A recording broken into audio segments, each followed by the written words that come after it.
والسلام على سيدة المعصومة المظلومة الطاهرة البتول بضعة الرسول فاطمة الزهراء سيدة نساء العالمين، والصلاة والسلام على الحسن المجتبى والحسين المظلوم وأهل بيته الطيبين الطاهرين المعصومين المظلومين المنتجبين المنتخبين، لا سيما بقية الله في الأراضين، روحي وأرواح العالمين لتراب مقدمه الفداء، ولعنة الله على أعدائهم أجمعين. أما بعد، قال الله تعالى في كتابه الكريم: بسم الله الرحمن الرحيم، وجعلنا منهم أئمة يهدون بأمرنا لما صبروا وكانوا بآياتنا يوقنون. صلوات.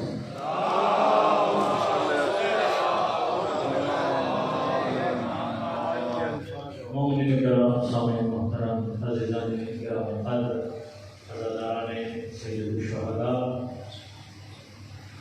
سن 1445 ہجری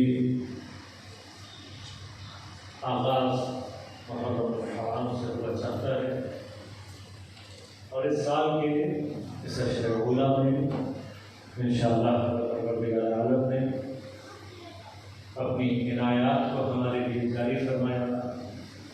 اہل بیت اطہار کی نگاہ لطف و کرم ہمارے شامل حال رہی. امامت اور ہدایت کے عنوان میں انشاءاللہ کچھ مطالب آپ کی خدمت میں پیش کریں. اس موضوع پر گفتگو کے لیے سورہ مبارک ہے سجدہ کی 24 نمبر آیت کو سردان کلام کے طور پر آپ کی خدمت میں پیش. میری اپنی پوری کوشش یہ ہوگی اس لیے کہ یہ فرش اعظم سید الشہداء کا خیرات علمی کا ایک ایسا دسترخوان ہے کہ 1400 برس سے علم کے پیاسے اس دسترخوان سے خیرات علمی جمع کرتے ہیں. اور آج بھی وہ روحیں جو کہ علم کی طلب محسوس کرتی ہیں، علم کی پیاس کو طلب کرتی ہیں، وہ ماہ محرم کا انتظار اس لیے بھی کرتے ہیں کہ فرش عزائے سید الشہداء بچھے اور ہم علم کی خیرات اس دروازے سے جمع کریں. طول تاریخ میں اس فرش نے جتنا علم تقسیم کیا ہے، یہ وہ درسگاہ ہے، یہ وہ مدرسہ ہے کہ جس نے رنگ و نسل و قوم و مذہب تمام تفریقات سے ماورا ہو کر جو بھی علم تلاش کرنے کے لیے آیا ہے، اگر جاہل آیا تھا تو اسے عالم بنا کر بھیجا. اور ہم اور آپ جس دور میں رہ رہے ہیں، چونکہ یہ فتنوں کا دور ہے، لہذا میں چند ایک باتوں کی طرف متوجہ کرنا چاہوں گا. یہ فتنوں کا دور ہے. قدیم الایام میں جب فتنہ گر فتنہ پھیلانا چاہتا تھا تو اس کے لیے بھی کچھ مسائل موجود ہیں. اپنے شاگرد تیار کرے گا، پھر انہیں بھیجے گا، وہ جائیں گے، لوگوں کو جمع کریں گے، اور اس سارے سلسلے میں اگر کہیں کوئی مرد خدا کھڑا ہو گیا اور فتنے کا مقابلہ کرنے لگا تو پھر وہ ناکام ہو. لیکن آج کا دور ایسا ہے کہ جس میں فتنہ ہر ہتھیلی کے اوپر موجود ہے. آج کوئی ہتھیلی فتنے سے خالی نہیں ہے. بے شک. دیکھیے، ہم ٹیکنالوجی کے مخالف نہیں ہیں، علم کے، ترقی کے، ٹیکنالوجی کے مخالف نہیں، لیکن اصول یہ ہے نعمت اس وقت تک نعمت کہلاتی ہے جب تک بندے کو خدا کی طرف لے کر جا رہی ہو۔ تمام نعمتیں ہی، عقل بھی نعمت ہے، کب ہے؟ جب خدا کی طرف لے کر جاتا ہے۔ لیکن اگر نعمت خدا اور بندے کے درمیان دوری پیدا کر رہی ہو تو پھر وہ نعمت نہیں رہتی، نقمت بن جاتی ہے، مصیبت بن جاتی ہے۔ کوئی بھی نعمت، اب ہدایت کی دنیا میں قرآن سے بڑی کوئی اور نعمت نہیں، لیکن خود قرآن کیا کہتا ہے کہ یہ قرآن شفا ہے، کس کے لیے؟ للمؤمنین، مومنین کے لیے۔ کیوں؟ اس لیے کہ مومن قرآن کے ذریعے سے خدا کی طرف جاتا ہے۔ لیکن اگر کوئی ظالم قرآن کو اٹھا دے، اگر کوئی ظالم قرآن سے سوء استفادہ کرنے لگے تو قرآن ہے تو نعمت مگر مومن کے لیے ہے۔ وما یزید الظالمین الا خسارا، جب ظالم قرآن اٹھاتا ہے تو سوائے نقصان اور خسارے کے اسے کچھ نہیں ملتا۔ لیکن یہیں پر ہمیں یہ بات بھی سمجھ میں آ گئی کہ کچھ لوگ ایسے ہو سکتے ہیں جو قرآن کے ذریعے سے خسارہ اٹھانے والے ہوں، جو قرآن کے ذریعے سے فتنہ پھیلانے والے ہوں۔ لہذا جب فتنوں کا دور اس طریقے سے ہو جائے کہ ہے تو نعمت، یہ موبائل، یہ ٹیکنالوجی، یہ سب کچھ نعمت الہیہ ہے، لیکن کب نعمت ہوگی؟ جب یہ خدا کی طرف لے جا رہی ہو۔ اگر یہی نعمت ہمیں خدا سے دور کرنے کا باعث بن جائے تو پھر یہ نعمت نہیں رہتی، زحمت بن جاتی ہے، نقمت بن جاتی ہے، مصیبت بن جاتی ہے، عذاب بن جاتی ہے۔ لہذا آج ہماری ہتھیلی پر آنے والا یہ موبائل، ہم کیا دیکھ رہے ہیں، ہمارے بچے کیا دیکھ رہے ہیں، ہمارے گھر میں کون کیا دیکھ رہا ہے نہیں معلوم، اور وہاں سے فتنہ گروں نے ایک کام ایسا کیا ہے کہ مسلسل مختلف طریقوں کے فتنے موبائل پر پھیلائے جا رہے ہیں۔ لہذا اب فتنہ جیسے ہی آتا ہے وہ فوراً ہی آپ دیکھیں گے ایک دم سے وائرل ہونا شروع ہو جاتا ہے۔ میں تفصیل میں نہیں جانا چاہتا کہ ان کے پیچھے بھی ان کے بزرگان ہوتے ہیں موجود، وہ سارا شیطانی نظام جس نے ہر چیز اپنے کنٹرول میں رکھا ہوا ہے۔ آپ اسی چیز کو جب کسی پازیٹیو انداز سے استعمال کریں گے، کوئی علمی بات کرنا چاہیں گے، کوئی حقی بات کرنا چاہیں گے تو آپ کی چیز منتشر نہیں ہوگی۔ لیکن جیسے ہی کوئی شیطانی کارخانہ چلے گا، چونکہ ساری ڈوریں ان کے ہاتھ میں ہیں، تو یہ کیا کرتے ہیں؟ اس کو پھیلانا شروع کر دیتے ہیں۔ اب ایسے فتنوں کے طوفان میں، طوفان ہے فتنے کا، اب تو میں نے عرض کیا ہر ہتھیلی میں موبائل موجود اور ہر موبائل میں فتنہ موجود۔ ہمارے بچے اٹھا کر کیا دیکھ رہے ہیں، کیا سن رہے ہیں، کچھ نہیں معلوم۔ بس جہاں فتنوں کا طوفان آئے گا وہاں پر واحد کشتی جو ان تمام فتنوں سے نجات دے سکتی ہے سوائے سفینہ حسین کے کوئی اور کشتی نہیں ہو سکتی۔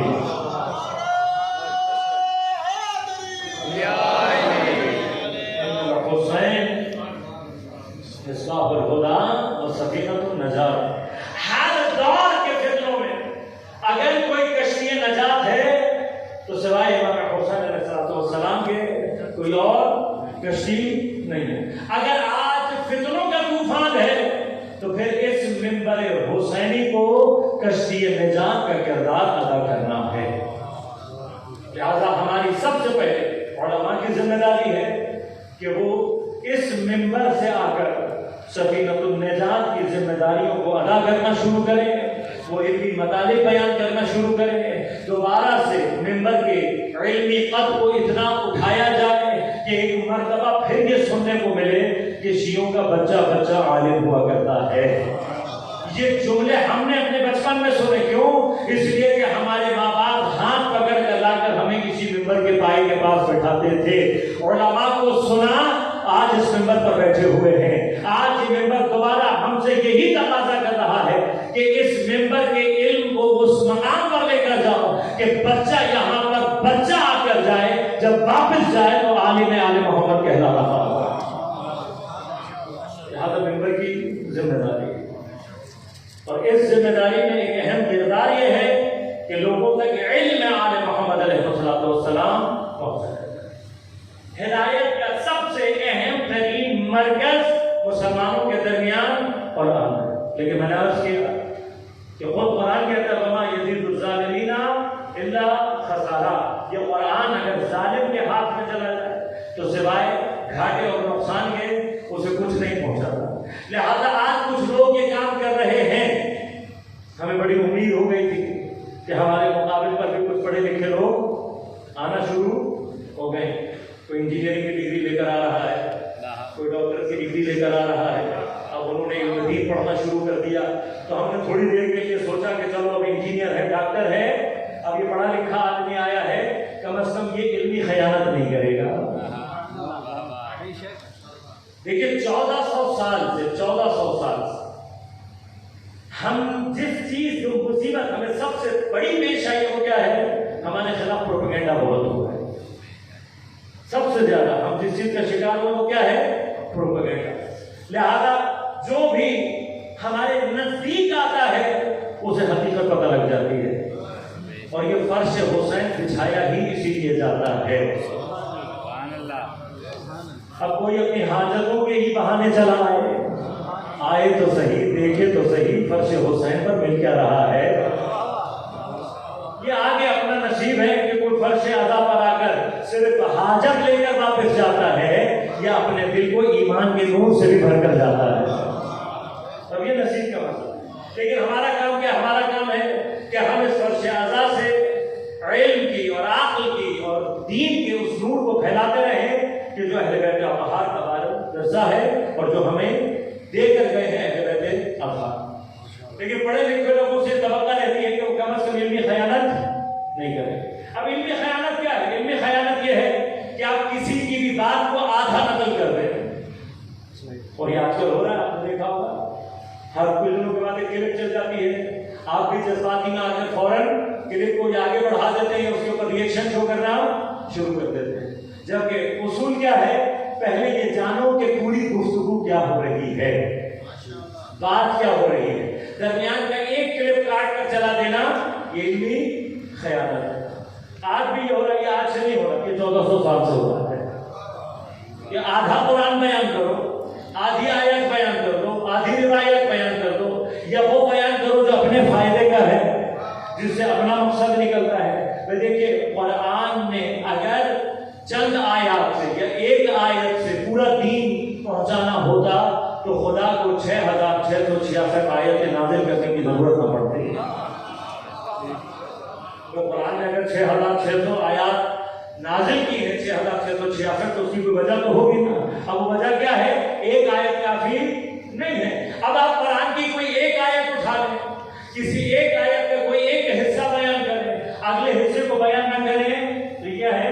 خیانت علمی ہے۔ لہٰذا مجھے اپنی یونیورسٹی کے دور کا واقعہ یاد ہے کہ ہمارے ایک اور دوسرے کالج کے کسی پروفیسر کے اسٹوڈنٹس ہمارے دوست سے وہ آئے، ایک دن کہنے لگے آج ہمارے پروفیسر نے کہا ہے کہ قرآن نے کہا ہے کہ نماز کے نزدیک بھی مت جانا۔ تو ہم عالم تو نہیں تھے، یونیورسٹی میں پڑھتے تھے اس وقت، لیکن فرش حسین سے اتنا تو سیکھا ہوا تھا کہ قرآن ایسا نہیں کہہ سکتا۔ لیکن کیا کیا اس وقت کسی عالم کے پاس جا کر پوچھا، تو عالم نے مسکرا کر کہا کہ اگر اپنے پروفیسر سے کہنا کہ آیت پوری تو پڑھ کر سناؤ کہ قرآن کہہ کیا رہا ہے۔ اب قرآن کیا کہہ رہا ہے؟ قرآن کہہ رہا ہے لا تقربوا الصلاۃ، نماز کے نزدیک مت جانا۔ کب مت جانا؟ وانتم سکارا، اس وقت نماز کے نزدیک مت جانا جب تم نشے کی حالت میں ہو۔ یعنی کیا؟ اللہ تبارک و تعالیٰ کے نزدیک نشے کی حالت اتنی منفور حالت ہے، اتنا خدا نفرت کرتا ہے نشہ کرنے والے سے کہ وہ نہیں چاہتا، اس کا ذکر تو بہت دور کی بات ہے، وہ اپنے ذکر کے نزدیک بھی نہیں آنے دینا چاہتا۔ وہ کیا کہتا ہے؟ تم نزدیک ہی مت، اگر نشے کی حالت میں ہو تو قرآن کیا کہہ رہا ہے؟ نماز کے نزدیک بھی مت آنا۔ اتنی نفرت انگیز حالت، پروردگار وجہ بھی بتا دے کہ نشے کی حالت میں اتنی نفرت کی وجہ کیا ہے؟ ذکر تو بہت دور کی بات، تو کیا کہہ رہا ہے؟ حتیٰ نماز کے نزدیک بھی مت آنا، اتنی نفرت کی وجہ کیا ہے؟ تو جواب یہی آئے گا شاید کہ چونکہ نشہ عقل کو معوف کر دیتا ہے، بس اگر کوئی اپنی عقل کو معوف کر کے جتنا مرضی میرا نام لینا چاہے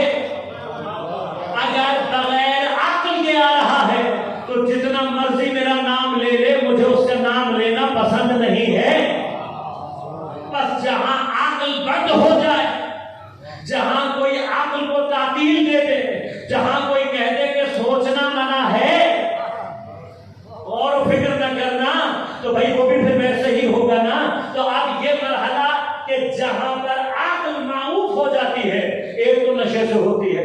اگر خدا نہ خواستہ انسان کوئی نشہ کر لے تو پھر اس کی عقل کام نہیں کرتی. اب اگر کام نہ کرے, جتنا مرضی خدا کا نام لے لے, خدا کو نام لینا پسند نہیں ہے. دوسری بیماری میں بتا دیتا ہوں جو عقلوں کو تعطیل کر دیتی ہے, عقلوں کو معوف کر دیتی ہے. دوسری وہ بیماری جو عقلوں کو معوف کر دیتی ہے, اس بیماری کا نام ہے بغض محمد و آل محمد. یہ بغض آل محمد بیماری ہے. اس کا سب سے پہلا اثر یہ ہوتا ہے کہ جیسے ہی کوئی بغض آل محمد کا مریض ہو جائے, سب سے پہلے عقل کام کرنا چھوڑ دیتی ہے. لہذا اب سمجھ میں آیا کہ پیغمبر نے کیوں کہا تھا, یا علی اگر تیری محبت دل میں نہ ہو تو جتنے مرضی حج کر لے, جتنا مرضی صدقہ دے دے, صفا و مروہ کے درمیان میں حج کرتا ہوا مقتول ہو جائے مظلومن, لیکن اگر تیری محبت دل میں نہیں ہوگی تو جنت کی بو بھی نہیں پا سکے گا.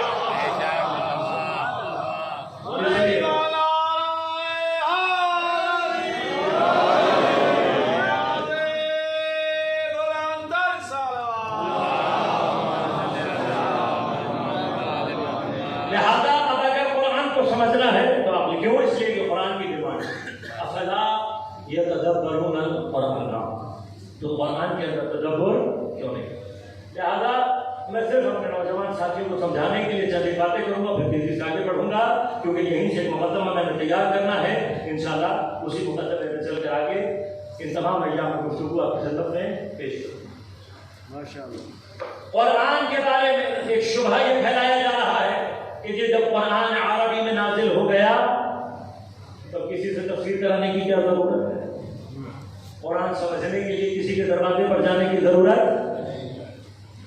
اس لیے جو قرآن نے کہہ دیا کہ ہم نے قرآن کو جعلنا ہو قرآن عربیہ, کیوں؟ لعلکم تعقلون. انزلنا, ہم نے قرآن کو نازل کیا قرآن عربیہ, عربی میں نازل کیا, لعلکم تعقلون, تاکہ تم کیا حاصل کر لو, عقل حاصل کر لو. تعقلون ہے یہاں پر مراد یہ نہیں ہے کہ ہم نے قرآن کو عربی میں نازل کیا تاکہ تم سمجھ لو, قرآن کو سمجھنے کے لیے نہیں بھیجا. قرآن کو نازل کیا عربی میں تاکہ تم کچھ عقل استعمال کر سکو. اب اس کی وجہ کیا ہے, عقل کی بحث ہے, انشاءاللہ کبھی اور فرصت رہے گی. اب یہاں پر آپ نے تعقلون سے مطلب کیا لیا کہ جب قرآن عربی میں نازل ہوا ہے اور ہمارے سمجھنے کے لیے, جبکہ قرآن نے سمجھنے کا نہیں کہا, کہیں پر قرآن نے یہ نہیں کہا کہ ہم نے عربی میں نازل کیا تاکہ تم خود بخود قرآن کو سمجھ جاؤ, نہیں کہا قرآن نے یہ کہا. لیکن اگر آپ یہ کہتے ہیں کہ اس سے مراد یہ ہے تو اب مسئلہ ہے, اگر قرآن عربی میں اس لیے نازل کیا گیا کہ سمجھنے کے لیے کسی اور کی ضرورت نہیں ہے تو قبلہ پھر آپ کیوں سمجھا رہے ہیں کسی اور کو؟ تو پھر آپ کے اپنے سمجھانے کی کیا ضرورت ہے؟ اگر آپ سے کسی نے سوال کر لیا تھا تو آپ سمجھانے کے بجائے یہ کہتے بھائی جاؤ قرآن خود پڑھو, قرآن تمہیں خود سمجھ میں آ جائے گا. آپ جو توضیح دے رہے ہیں تو آپ اپنی ہی بات کا نقص کر رہے ہیں. اگر آپ کو سمجھانے کی ضرورت پڑ رہی ہے تو آپ نے کیسے کہہ دیا کہ قرآن پڑھو گے تو خود سمجھ میں آ جائے گا؟ ان کو خود سمجھ میں آیا ہوتا تمہارے پاس نہ آتے,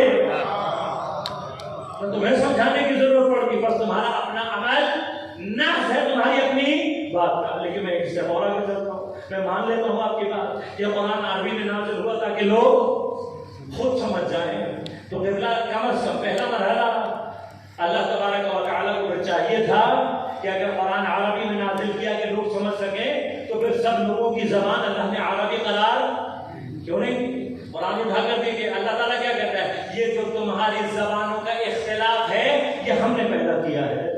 اب وہ قرآن کا الگ فلسفہ ہے, وہ کبھی الگ موضوع رہا تو گفتگو کریں گے کہ قرآن کی سوشیولوجی کیا ہے, قرآن نے یہ کام کیوں کیا, لوگوں کے درمیان میں قبیلے کیوں بنائے, نسلیں کیوں بنائی, قبائل کیوں بنائے, اللہ نے زمانے مختلف کیوں کی. وہ فلسفہ اپنی جگہ, وہ بحث اپنی جگہ. لیکن جب خدا کو پتا ہے کہ ایک بڑی تعداد غیر عرب کی ہے, عرب تو بہت تھوڑے سے ہے نا, اب مجھے یہ بتائیے اب جتنا بھی غیر عرب ہے یہ قرآن کو اگر سمجھنا چاہے تو کیا کریں گے؟ یا تو خود جا کر عربی سیکھے, لیکن ہر آدمی اگر عربی نہ سیکھ سکے تو پھر کیا کرے گا؟ تو اب آپ کہیں گے اسے چاہیے کہ وہ ترجمہ پڑھ لے, تو ترجمے کا احتیاج تو پیدا ہو گئی نا. قرآن کے علاوہ مترجم تو آ گیا درمیان میں, اگر درمیان میں مترجم آ گیا تو جتنے بھی غیر عرب ہیں وہ قرآن کے لیے مترجم کے محتاج ہیں. آپ تو کہہ رہے ہیں کہ قرآن کے لیے کسی اور کے پاس جانے کی ضرورت نہیں ہے. تیسرا مرحلہ داخل ہو جاتے ہیں. چلے آپ یہ کہہ رہے ہیں کہ قرآن عربی میں نازل ہوا تاکہ سمجھ میں آ جائے, تو باقی مسلمانوں کو چھوڑیں جن کی زبان عربی ہے, مادری زبان عربی ہے, تو پھر جن کی زبان عربی ہے ان سے زیادہ تو قرآن آسانی سے کسی کو سمجھ میں نہیں آ سکتا نا. تو بھائی کم از کم یہ ہونا چاہیے کہ جتنے عرب زبان بولنے والے ہیں ان کے درمیان میں کوئی اختلاف نہیں ہونا چاہیے. ان سب کو قرآن ایک جیسا سمجھ میں آنا چاہیے. ان کی ہدایت کا لیول ایک ہونا چاہیے, ان کے علم کا لیول ایک ہونا چاہیے. ان کی تو مادری زبان ہے, تو بس جن کی زبان عربی ہے ان کا مذہب ایک نہیں, ان کا مسلک ایک نہیں, ان کی نماز ایک نہیں, ان کا روزہ ایک نہیں. تو پھر یہ کیسے ہوا؟ جن کی تو زبان عربی ہے ان سے زیادہ تو کوئی سمجھ نہیں سکتا تھا. میں اور آگے لے کے چلا جاؤں, میں عربوں کو چھوڑ دیجیے, یہ تو 1400 سال کے بعد آ رہے ہیں. پیغمبر کے بعد جیسے ہی پیغمبر دنیا سے گئے کیا ہوا؟ اب سارے مسلمان یہ کہتے ہیں کہ کم از کم 2 گروہ تو بنے تھے نا صحابہ کے. یہ تو وہ لوگ تھے جن کے سامنے قرآن نازل ہوا, یہ وہ لوگ تھے جنہوں نے قرآن جمع کیا, یہ وہ لوگ تھے جن کو قرآن میں کبھی مشکل پیش آئی, انہوں نے جا کر پیغمبر سے سوال کیا, پیغمبر کے ساتھ سائے کی طرح سے لگے رہے. جو پیغمبر کے ساتھ سائے کی طرح لگ کر بھی قرآن کو ایک جیسا نہ سمجھ سکے.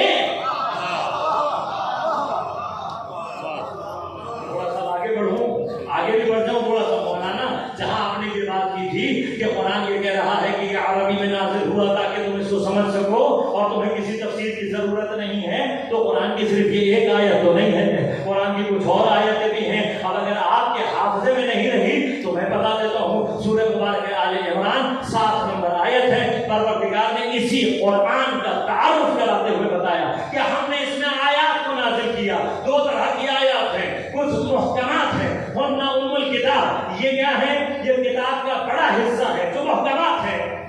ان کے لیے جتنا تم سمجھ جاؤ اتنا کافی. لیکن اسی کتاب کے اندر دوسری کون سی ہیں؟ متشابہات. قرآن کہہ رہا ہے کہ اسی قرآن کے اندر آیات کیا ہے؟ کچھ ایسی آیات ہیں جو آیات متشابہات ہیں. اب میں تفسیر میں نہیں جا رہا, مولانا لٹرل میننگ ہی بتا دو مجھے, لغت کا مطلب ہی بتا دو کہ متشابہ کا معنی کیا ہوتا ہے. متشابہ اس کو کہتے ہیں جو پڑھنے والے کو اشتباہ میں ڈال دے. تو اب قرآن کیا کہہ رہا ہے؟ قرآن کہہ رہا ہے کچھ آیات ایسی ہیں جو پڑھنے والے کو کیا کر دیں گی؟ اشتباہ میں ڈال سکتی ہیں, اشتباہ قائم ہو سکتا ہے. اب قرآن نے کیا کہا؟ کہ دیکھو جو کوئی بھی ان آیات متشابہات کو لے, کس لیے؟ تاکہ لوگوں کے اندر فتنہ برپا کر سکے. یہ وہ لوگ ہیں کہ جن کے دل ٹیڑھے ہیں, ان کے دلوں میں منظر نفاق ہے, یہ منافق پارٹی ہے, دل ان کے ٹیڑھے ہیں. یہ کیا کرتے ہیں؟ ان متشابہات آیات کو لیتے ہیں تاکہ فتنے برپا کر سکے. آخر قرآن فرماتا ہے جان لو, اچھی طرح سے سمجھ لو کہ یہ جو آیات متشابہات ہیں ان کی تعبیر کا علم یا صرف اللہ کو ہے یا کس کو ہے؟ یا ہے راسخون فی العلم کو ہے. تو اب اگر اللہ یہ کہہ رہا ہے کہ قرآن کی کم از کم متشابہ آیات کا علم صرف اللہ کو اور راسخون فی العلم کو ہے, تو اب یہ تو بات ماننی پڑے گی کہ کم از کم آیات متشابہات کے لیے لوگوں کو راسخون فی العلم کے پاس جانا پڑے گا.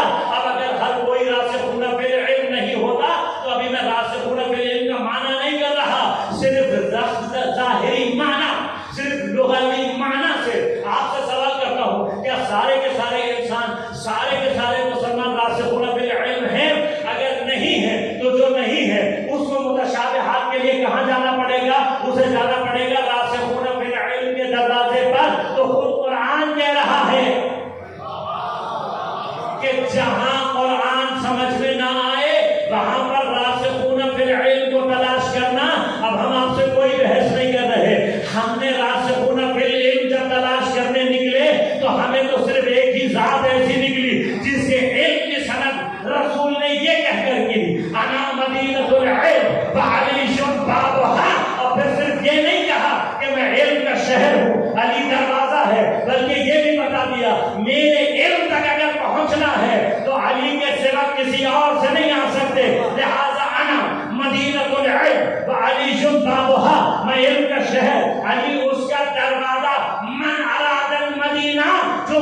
جملے کا اضافہ کیوں کیا اور کیوں فرمایا کہ من اراد المدینہ، جو مدینہ میں آنا چاہتا ہے اسے چاہیے فلیات، اسے چاہیے کہ آئے کہاں سے؟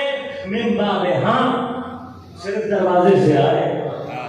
اب مجھے نہیں پتا، میں نہیں بحث کرنا چاہتا کہ شہر میں کھڑکیاں ہوتی ہیں یا نہیں، چھتیں ہوتی ہیں یا نہیں، روشن دان ہوتے ہیں یا نہیں، لیکن بس اتنا جانتا ہوں شریفوں کی عادت دروازے سے جانا، اور پیغمبر نے بس اتنا سا سمجھا دیا تھا شریفوں کی طرح سے آؤ گے تو علم ملے گا۔ فلیات من بابہا، آنا ہے تو کس سے آؤ؟ دروازے سے آؤ۔ لہذا اب خدا کیا کہہ رہا ہے کہ آیات متشابہات، لہذا میں چیلنج کر رہا ہوں، یقیناً یہ فتنہ آج کا فتنہ نہیں ہے، یہ آج کا فتنہ نہیں ہے، یہ 1400 سال سے چل رہا ہے۔ جب بھی کسی نے اہل بیت اطہار کے مقابلے پر قد اٹھایا ہے، اس نے یہ نعرہ لگانے کی کوشش کی ہے کہ حسبنا کتاب اللہ، ہمارے لیے اللہ کی کتاب۔ ارے بھائی، نعرہ لگانے سے پہلے ایک مرتبہ پوچھ تو لو تمہارے لیے کافی ہے بھی یا نہیں۔ لہذا قرآن نے کہیں نہیں کہا کہ مجھ سے اگر پوچھو میں بتاؤں گا، قرآن نے کہیں نہیں کہا کہ مجھ سے سوال کرو میں جواب دوں گا، بلکہ جب بھی قرآن نے کیا کہا؟ میرے راز جانتے ہیں صاحبان علم، میری متشابہات کی تعبیر جانتے ہیں راسخون فی العلم۔ اور دیکھو، اگر سوال کرنا ہے تو قرآن سے مت کرنا، نہیں کہا قرآن نے فاسألوا القرآن، تم قرآن سے سوال کرو، بلکہ کیا کہا؟ فاسألوا اہل الذکر ان کنتم لا تعلمون، سوال اہل ذکر سے کرو اگر جاننا چاہتے ہو، مجھ سے نہیں۔ قسم، قرآن نے کیا کہا؟ قرآن نے کہا ہے کہ مجھ سے نہیں، میرے اہل سے سوال کرو، اور اگر اہل تلاش کرتے ہیں قرآن کے تو ایک مرتبہ جس کا معجزہ ہے اسی سے پوچھ لیتے کہ یا رسول اللہ آپ کے بعد قرآن کا اہل کون ہے؟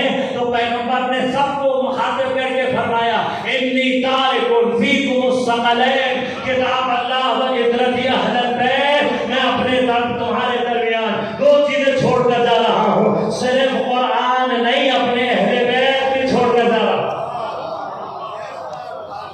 لہذا کہیں پر بھی قرآن ہمیں یہ اجازت نہیں دیتا کہ ہم اپنی ناقص عقل کے ساتھ پورے قرآن کو سمجھنے کی کوشش کریں، لیکن قرآن عقل کا دروازہ بند نہیں ہے، ایسا نہیں۔ قرآن کیا کہتا ہے؟ افلا یتدبرون القرآن، تم قرآن کے اندر تدبر کیوں نہیں کرتے؟ اب یہ جو قرآن میں تدبر کی راہ ہے، یہ راہ کیا ہے؟ یہ راہ یہ ہے کہ ہم اور آپ قرآن کی آیات کے اندر غور و فکر کریں۔ قرآن ہمیں عمل سے منع نہیں کرتا، لیکن قرآن کیا کہتا ہے؟ ہر جگہ عقل لڑانے کی ضرورت، عقل ہر جگہ لڑانے کی ضرورت نہیں ہے۔ جتنا تمہیں قرآن اپنے تدبر سے سمجھ میں آ جائے، عقل کے ذریعے سے سمجھ میں آ جائے، اتنا سمجھو، اور جہاں عقل کام نہ کر رہی ہو وہاں اہل ذکر تلاش کرنا، جہاں نہ سمجھ میں آ رہا وہاں کس کو تلاش کرنا؟ اہل ذکر کو تلاش کرنا۔ لہذا امام جعفر صادق علیہ السلام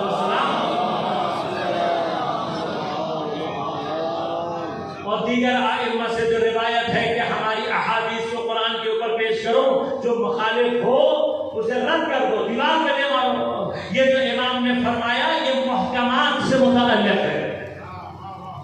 ورنہ کچھ احادیث کے بارے میں امام نے یہ بھی کہا سمجھ میں نہ آئے تو چھوڑ دینا۔ کیوں چھوڑ دینا؟ اس لیے کہ شاید تمہاری اوقات نہیں ہے کہ تمہیں سمجھ میں آ جائے، جو اوقات پیدا کرے گا اسے خود سمجھ میں آ جائے گا۔ جو مخالف قرآن یہاں پر لہنے روایت سے بات سمجھ میں آتی ہے کہ یہ بات محکمات کی نسبت ہو رہی ہے، مسلمات کی نسبت ہو رہی ہے، کہ اگر اہل بیت اطہار سے کوئی ایسی چیز آتی ہے جو محکمات اور مسلمات قرآن کی مخالف ہو، امام نے کہا اٹھا کر دیوار سے دے مارو۔ کیوں؟ اس لیے کہ خود پیغمبر نے فرمایا ہے کہ یہ اہل بیت اور قرآن لن یفترقا، ان کے درمیان میں کبھی بھی جدائی نہیں ہو سکتی، حتی یردا علی الحوض، یہاں تک کہ یہ حوض کوثر پر میرے پاس حاضر ہو جائیں۔ لہذا آیات اور روایات ایک دوسرے کی تفسیر خود بخود کرتی ہیں۔ اب جو ہم نے تدبر کرنا ہے قرآن میں، تو تدبر کی راہ کیا ہے؟ قرآن کے اندر تدبر کی بہترین راہ یہ ہے کہ ہم قرآن کے الفاظ کو کم از کم پہلے مرحلے الفاظ کے اوپر اب ایک بڑا مسئلہ ہے کہ جب ہم کہتے ہیں آؤ قرآن کے لفظ پر بحث کریں تو پھر آپ کہتے ہیں نہیں یہاں پر لفظ کا یہ معنی نہیں ہے، اور جہاں اپنا دل چاہتا ہے وہاں پر آپ کیا کہتے ہیں جو قرآن کا لفظی لہٰذا ہم جہاں پر جا رہے ہیں انشاءاللہ پوری کوشش کریں گے۔ آیت کیا کہہ رہی ہے؟ آیت کہہ رہی ہے وَجَعَلْنَا مِنْهُمْ أَئِمَّةً، تو لفظی ترجمہ کر لو کیا ہے، اور وَجَعَلْنَا مِنْهُمْ، ان میں سے قرار دیتے ہیں ہم، ان میں سے بناتے ہیں ہم۔ کون بناتا ہے؟ خدا۔ کیا بناتا ہے؟ ائمہ۔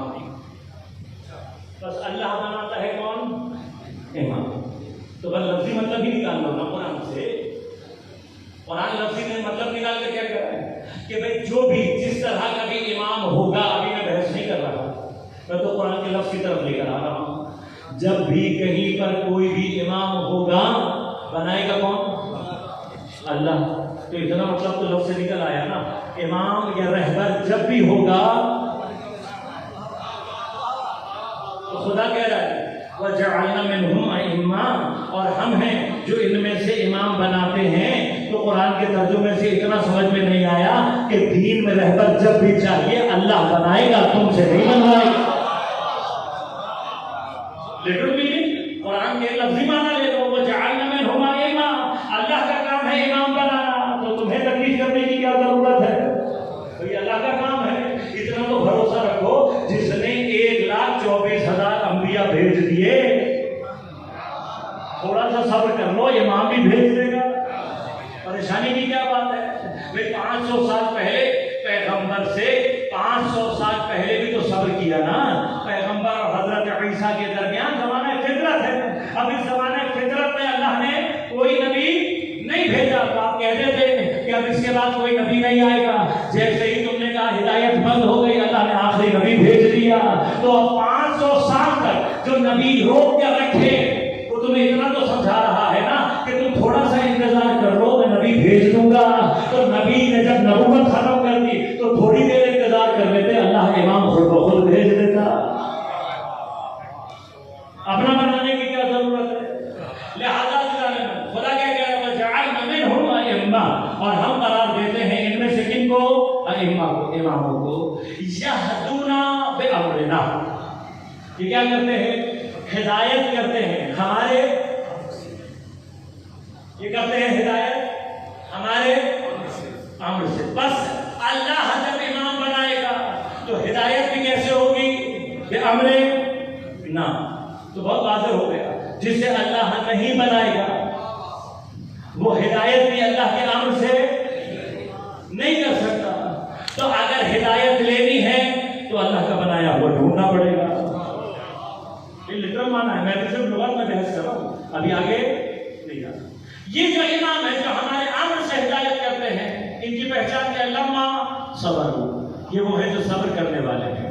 وَكَانُوا بِآيَاتِنَا يُوقِنُونَ، اور یہ وہ ہے جو ہماری آیات پر یقین رکھنے والے ہیں۔ لہٰذا انشاءاللہ تبارک و تعالیٰ بحث کریں گے سب سے پہلے اس میں کہ جب اللہ کہتا ہے وَجَعَلْنَا مِنْهُمْ أَئِمَّةً، ہم امام بناتے ہیں، تو آیا اللہ امام بناتا ہے تو اس کا کوئی معیار ہے یا نہیں؟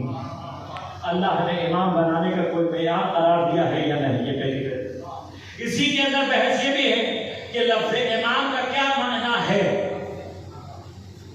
اور پیغمبر کے بعد امامت کے کیا کیا معنی ہو سکتے ہیں، تو میں تفصیل سے عرض کروں گا انشاءاللہ۔ جتنے معنی آپ نکالیں گے ہر معنی کو قرآن سے ثابت کروں گا کہ جو بھی معنی آپ نے نکالا ہے وہاں پر اگر دین کے دائرے میں ہے تو اختیار صرف خدا کے پاس ہے، اور انشاءاللہ خدا نے اگر توفیق دی تو تمام مقامات خود قرآن سے ثابت کریں۔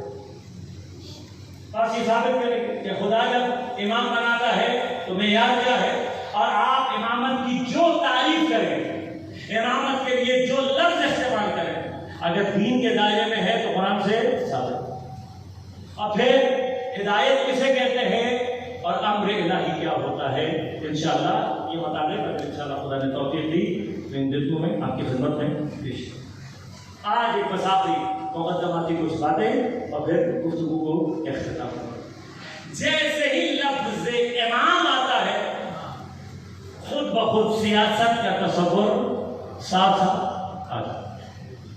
کسی کے لفظ امام کا لفظی معنی کیا ہے؟ رہبر، لیڈر۔ جیسے ہی آپ نے رہبر کہا، لیڈر کہا، سیاست خود بخود ساتھ آ۔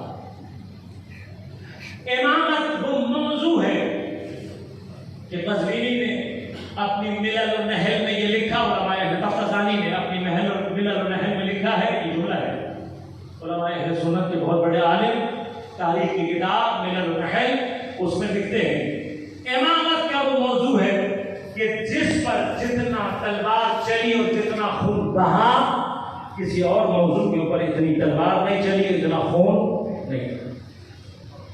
لیکن یہاں میں تفتزانی صاحب کی خدمت میں بڑا دست رفتہ گزارش کر کے یہ کہوں گا قبلہ، تلوار بھی چلی اور خون بھی بہا، بات مکمل کریں۔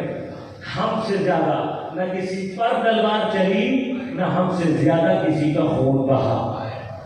تو ہم سے زیادہ کوئی نہیں جانتا کہ امامت کے موضوع پر کتنی قتل و غارت ہوئی ہے، کتنی، تو اتنا خون بہا کر جس امامت کے تصور کو بچایا ہے، اب اسی منبر سے ذمہ داری ہے اس امامت کے تصور کو اپنے بچوں تک پہنچا۔ صرف ابتدائی بات کروں گا،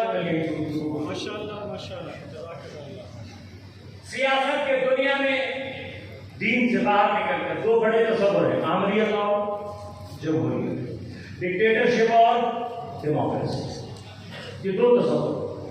اگر ان کے بعد کوئی حکومت ملے گی تو یا صرف آمریت ہے یا صرف جمہوریت ہے، یا دونوں کو ملا کر مکس ہے، تیسرا کوئی تصور موجود نہیں۔ دنیا میں نہ آج تک آمریت ختم ہوئی ہے اور نہ آج تک دنیا میں کہیں ریئل ڈیموکریسی جاری ہوئی ہے۔ اب یہ میں بحث نہیں کروں گا، پولیٹیکل سائنس پڑھے ہوئے جو قابل لوگ ہیں جن کی فیلڈ ہے، یہ ان سے بھی جا کر کنفرم کر لیجیے گا۔ جو ریئل میننگ آف ڈیموکریسی ہے وہ آج سے دنیا میں کہیں قائم نہیں۔ آمریت کی لیکن مخالفت کیوں کی جاتی ہے؟ آمریت کی مخالفت اس لیے کی جاتی ہے کہ آمریت ڈکٹیٹرشپ پرابلم کیا ہے؟ ڈکٹیٹرشپ کسی ایک آدمی کے ہاتھ میں سارا اختیار ہونا، کسی ایک گروہ، کسی ایک قبیلہ، کسی ایک گروہ کے ہاتھ میں یا فرد کے ہاتھ میں پوری قوم کا اختیار ہونا، یہ ڈکٹیٹرشپ کہلاتا ہے۔ اور دنیا میں آج تک ڈکٹیٹرشپ، دنیا میں آپ نے تاریخ کے افسانوں میں اچھے بادشاہ ضرور پڑھے ہوں گے، لیکن تاریخ کی حقیقت میں آپ کو اچھا بادشاہ کہیں ملے گا۔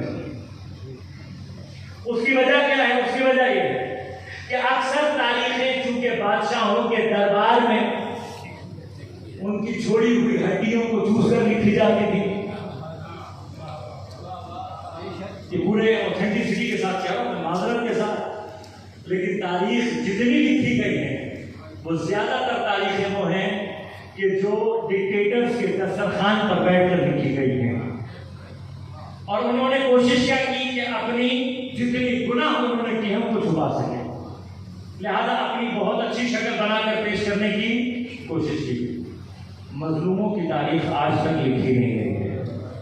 لوگ ہم سے پوچھتے ہیں کہ کربلا کی تاریخ کی ڈیٹیل نہیں ہے، تو یاد رکھنا ڈیٹیل میں تاریخ ہمیشہ ظالموں کی ملتی ہے، مظلوموں کی تاریخ کوئی نہیں لکھتا۔ یہ واحد کربلا کی تاریخ ہے جسے اللہ نے آنسوؤں کے ذریعے سے دلوں پر لکھوایا ہے۔ یہ واحد تاریخ جو آنسوؤں کے ذریعے سے دلوں پر لکھی گئی ہے، یہ واحد تاریخ ہے جو اپنا خون دے کر زمین پر لکھی گئی ہے۔ لہذا یہ واحد تاریخ ایسی ہے جس کو سب سے زیادہ مٹانے کی کوشش کی ہے، اس کو مٹانے والے مٹ گئے ہیں، لیکن کربلا آج بھی زندہ ہے، کربلا کی تاریخ بھی آج زندہ ہے۔ لہذا یہ عزاداری سید الشہداء ایک اتنا بڑا سرمایہ ہے کہ اس کی حفاظت کرو گے تو سمجھ لو تمہاری اپنی بقا اور اپنا تمام خود بخود حاصل ہو جائے گا۔ یہ نعمت بزرگ کی جاتی ہے۔ لہذا تاریخ میں مسئلہ کیا رہا ہے؟ تاریخ کی مشکل یہ رہی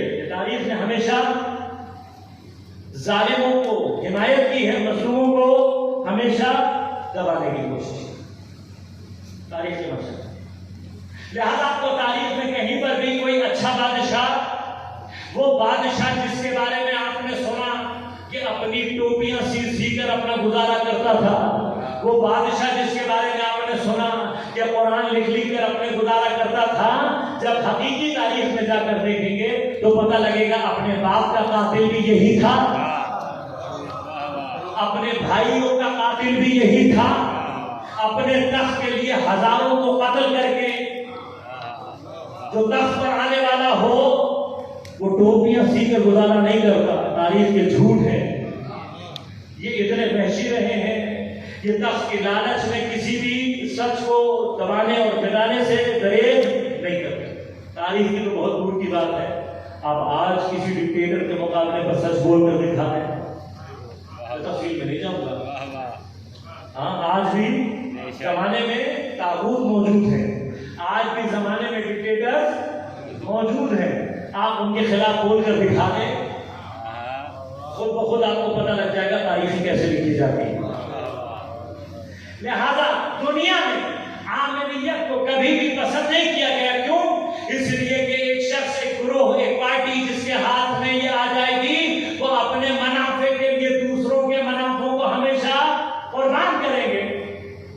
ایک واحد راستہ عامریت کے لیے جواز پیدا کرتا ہے، وہ راستہ کیا ہے؟ کسی ایسے کو لے کر آ جاؤ جو دوسروں کے منافع پہ اپنا گھر قربان کرنے کی صلاحیت رکھتا ہو۔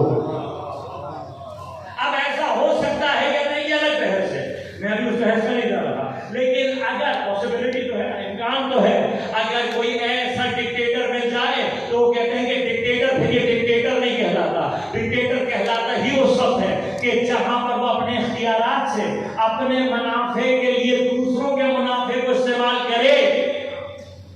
تو ہماری بحث تو یہیں پر حل ہو گئی خود بخود۔ اس کا مطلب یہ کہ اگر امکان کی حد تک، ابھی میں بحث نہیں کر رہا، صرف امکان کی حد تک بات کر رہا ہوں، اگر امکان کی حد میں بھی کوئی ایسا آ جائے جو سارا اختیار رکھتا ہو اپنے ہاتھ میں، لیکن ساتھ میں اتنا کریم ہو کہ اپنے بچوں کو بھوکا رکھے، وَيُطْعِمُونَ الطَّعَامَ عَلَىٰ حُبِّهِ مِسْكِينًا وَيَتِيمًا وَأَسِيرًا، کائنات پر اختیار رکھ کر جو اپنے بچوں کو بھوکا رکھے، یتیم کو کھانا کھلائے، مسکین کو کھانا کھلائے۔ بھئی اگر ایسا مل جائے تو پھر خود آگے بڑھ کر کہتے ہیں کہ یہ ایسا ڈکٹیٹر نہیں ہوتا، تمہارے پاس نام نہیں ہے، نام ہم بتا دیتے ہیں۔ جب ایسا حاکم ہوتا ہے تو اسے ولی کہتے ہیں، امام کہتے ہیں۔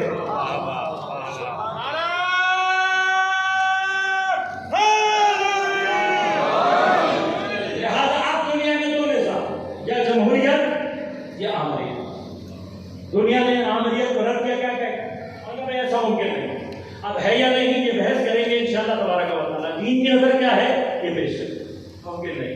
دوسرا نظام کیا ہے؟ دوسرا نظام ہے جو اس کے مقابلے پر ہے، دوسرا نظام ہے جمہوریت کا۔ کل میں گفتگو کو انشاءاللہ یہیں سے آپ کی خدمت میں عرض کروں گا، اور بحث کا نقطہ دے رہا ہوں، گفتگو کل آپ کی خدمت میں 14 سال سے سنتے ہوئے آئے ہیں، لا تجتمع امتی علی الضلالہ۔ 1400 سال سے کیا سنتے ہوئے آئے ہیں؟ یہ میرے بچوں کے ذہنوں میں جو عام طور پہ شبہ ڈالا جاتا ہے، جوانوں کے ذہنوں میں کیا ڈالا جاتا ہے؟ کبھی یہ سارے مل کر کیسے غلطی پر ہو سکتے ہیں؟ یہ کیسے ممکن ہو سکتا ہے کہ ایک بڑی تعداد غلطی پر جمع ہو جائے اور تم تھوڑے سے تم حق پر ہو، اور اتنی بڑی تعداد کیا ہو جائے؟ کبھی غلطی پر اکثریت جمع نہیں ہو سکتی۔ تو کل یہیں سے بات شروع کروں گا، اور پہلے جمہوریت سے بات شروع کروں گا، اور پھر قرآن سے ثابت کروں گا کہ قرآن کیا کہتا ہے کہ اکثریت کیا کرتی ہے۔ انشاءاللہ کل ہم گفتگو یہیں سے شروع کریں۔ ان کا ماتم کرنے کے لیے جمع ہوئے ہیں، ان کا سوگ جمع کرنے کے لیے بیٹھے ہیں، کہ جنہوں نے امت کو بچانے کے لیے اپنے بچے قربان کیے۔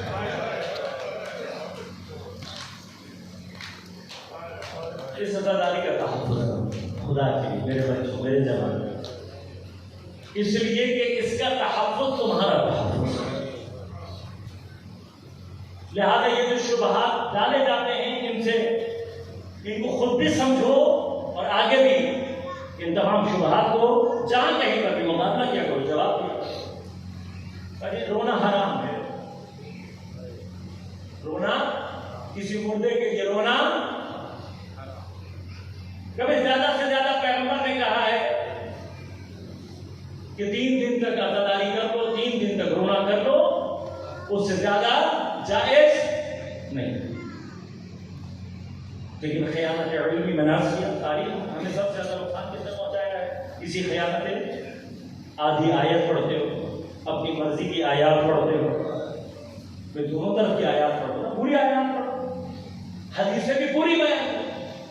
جس پیغمبر نے یہ کہا، کیا کہا کہ 3 دن سے زیادہ عزاداری نہ کرو، یہ تمہارے مردے کے لیے کہا،